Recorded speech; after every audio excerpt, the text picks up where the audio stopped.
السلام عليكم ورحمة الله وبركاته. أعزائي المتابعين، كنا كلمناكم في فيديو قبل كده عن 6 حالات تقدر تطرد بيهم المستأجر من العين المؤجرة. طب ده في القانون الجديد. طب القانون القديم كيف أخلص أنا من الساكن ده؟ فيه 4 حالات تقدر تخلص من الساكن ده لو في القانون القديم.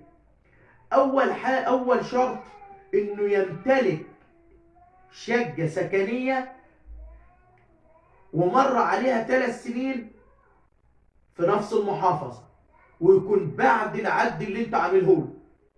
يعني انت طالما عرفت ان عنده بديل وعنده شقة تاني، ده خلاص نطرده كده ويروح للشقة التانية، مفيش اي مشكلة. اشترط المشرع انه يكون الشقة اللي انت بتتكلم عنها دي تكون شقة سكنية. يعني ما يكونش واخد دكان تقول له خلاص انت ما عندك دكان تاني روح عيش في المحل اللي انت فيه. لا، لازم تكون الشقة شقة سكنية.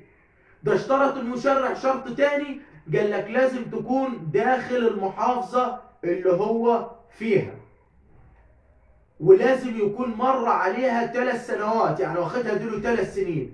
الكلام ده مش كلامي، ده كلام المادة 22 من القانون 136 لسنة 1981. انتظروني أنكمل الفيديو ده بإكمال ليه بطرق تانية في فيديو جديد بإذن الله تعالى.